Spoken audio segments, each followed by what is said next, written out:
nous les Européens, nous ne savons pas ce que c'est un rapport de force. Et donc comme ils ne savent pas ce que c'est que le rapport de force, ils ne sont pas comme les Américains ou même les Chinois dans un rapport de réciprocité. C'est-à-dire, je subis cela, je vais vous faire subir les mêmes dommages en termes économiques. Et puis une problématique historique, tout simplement, on est un continent qui a subi 2 guerres mondiales, d'où les fondations de l'Union européenne sur la paix, et d'où un peu, du coup, cette vision un peu bisounours. On pense que notre modèle vertueux, démocratique, ouvert, libéral, suffira à empêcher les autres de nous nuire.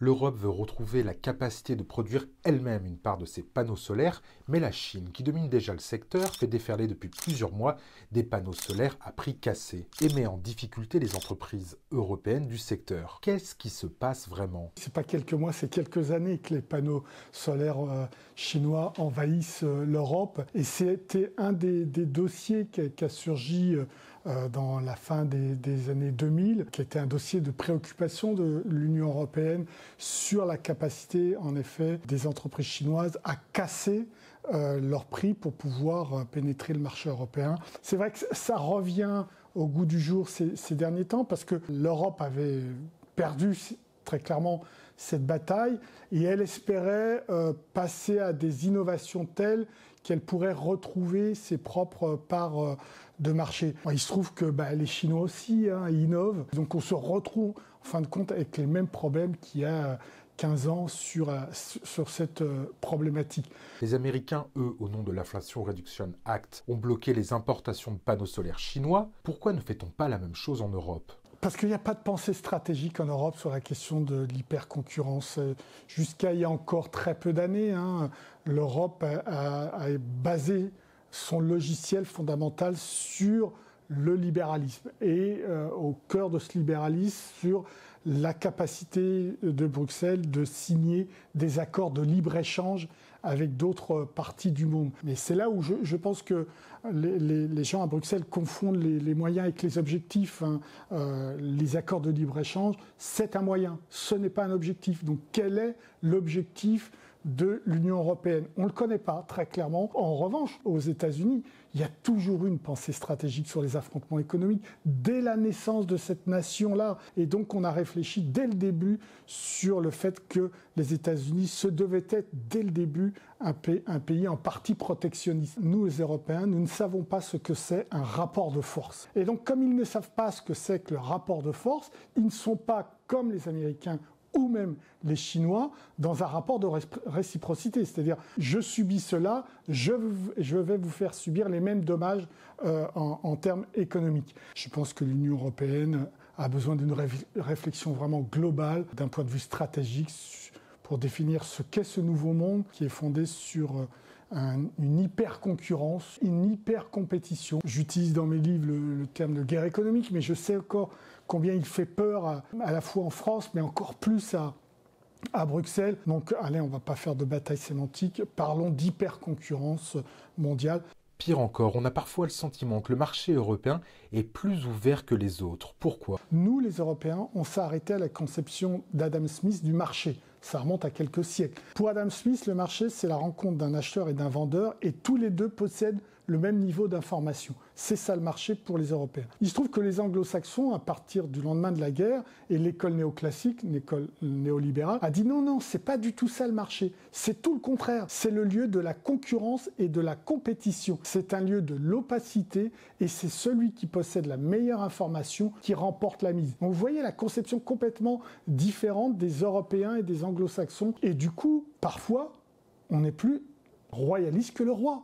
On est plus ouvert que l'ensemble de nos partenaires. Et ça, c'est pas nouveau. Ça a été dénoncé dans les années 95, 96, etc., où les Européens ne visaient pas la Chine, mais visaient au contraire le Japon et les États-Unis en disant que leur marché public était fermé alors que les nôtres étaient ouverts aux quatre vents. Et aujourd'hui, vous l'entendez depuis la crise du Covid, les Européens promettent de ne plus être naïfs. Autrement dit, ils l'ont bien été naïfs.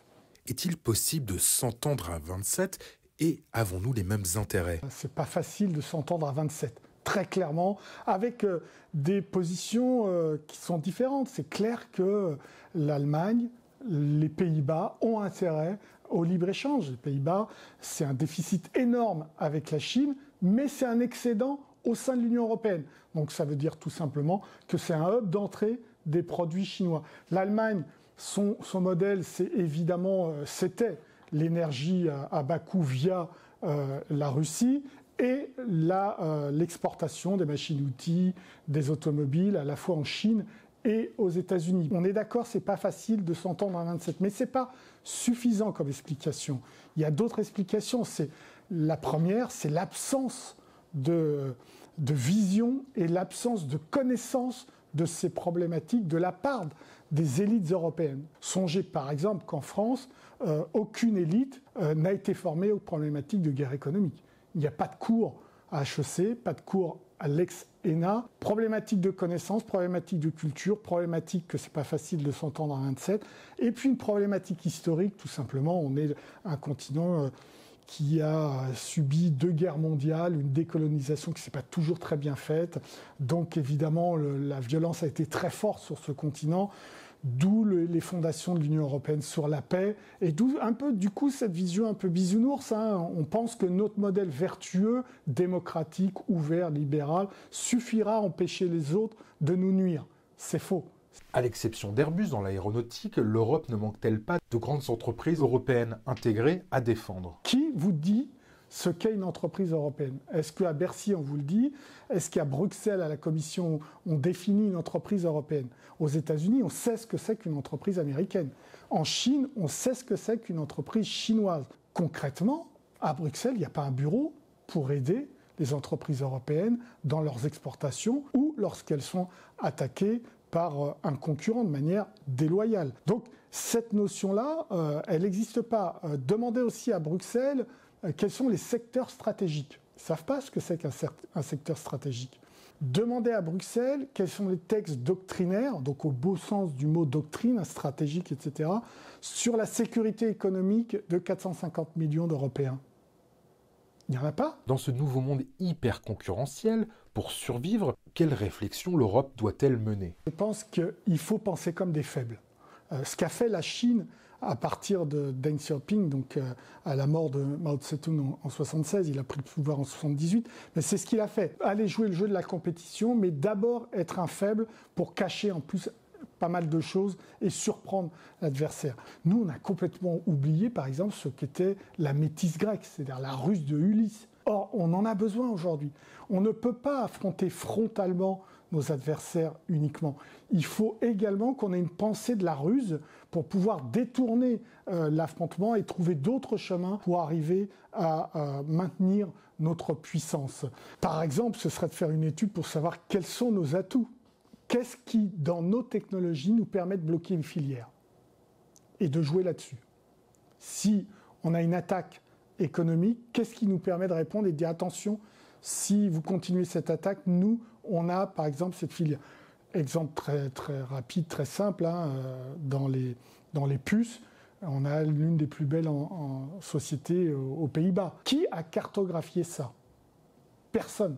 Absolument personne. Réfléchir, ça veut dire d'abord et avant tout créer les conditions de laboratoires pluridisciplinaires de recherche avec des géopolitologues, des géoéconomistes, des historiens, parce que l'histoire est très importante, des ingénieurs, des scientifiques, des psychologues, parce que tout ça repose aussi sur une guerre de l'information, sur de l'influence, etc. Donc tant qu'on ne sera pas arrivé à ça, à de la pensée transversale, parce que ces problématiques sont transversales, on aura toujours du mal.